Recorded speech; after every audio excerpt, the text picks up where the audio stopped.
सियावर रामचंद्र जी की जय।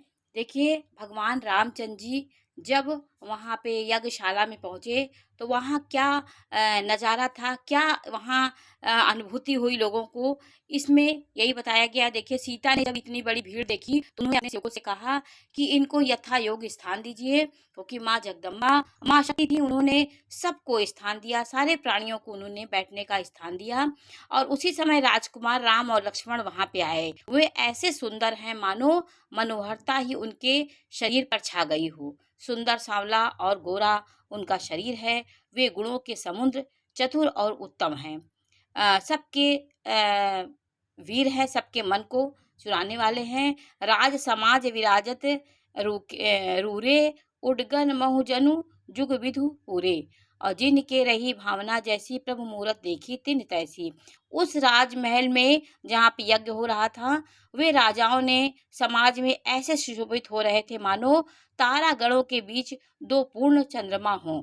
जिनकी जैसी भावना थी, प्रभु की मूर्ति उन्होंने वैसी ही देखी। वहां पर जब यज्ञशाला थी, स्वयंवर की तैयारी हो रही थी, सारे राजा बैठे हुए थे, सारे दिक्पाल वहां पे बैठे थे। वहां पे जब श्री रामचंद्र जी और लक्ष्मण जी गए, वो तारागणों के बीच में जो सुंदर चंद्रमा के समान लग रहे थे। देखे ही रूप महारण्य धीरा, मनहु वीर रसु धरे शरीरा। डरे कुटिल नृप प्रभु ही निहारी, मनहु भयानक मूरति भारी।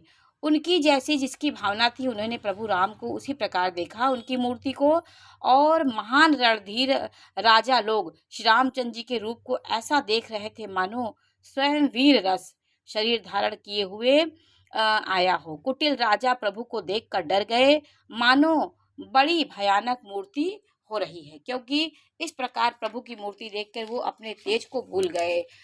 छल से जो राजा वहां राजाओं के वेश में बैठे थे, वे उन्होंने प्रभु को प्रत्यक्ष काल के समान देखा, क्योंकि वो वेश धर के आए थे और छल करने के लिए आए थे, इसलिए उन्होंने राम को काल के रूप में देखा। और नगर निवासियों ने दोनों भाइयों को मनुष्य के भूषण रूप और नेत्रों को सुख देने वाला रूप समझा। जैसी जिसकी भावना थी, रामचंद्र जी को उन्होंने वैसे ही देखा। 241 दोहे में है कि नार विलोकई हरस हिये, निज निज रूप अनुरूप, अजनु सोहत सिंगार धरी, मूर्ति परम अनूप। स्त्रियां हृदय में हर्षित होकर अपनी अपनी रुचि के अनुसार उन्हें देख रही हैं, मानो श्रृंगार रस ही परम अनुपम मूर्ति धारण किए हुए सुशोभित हो रहा है। जैसी जिसकी कल्पना थी, राम को वो उस प्रकार से देख रहे थे। और विदूषण प्रभु विराट मय दिशा, और बहुमुख कर पग लोचन सीसा। विद्वानों को प्रभु विराट रूप में दिखाई दी।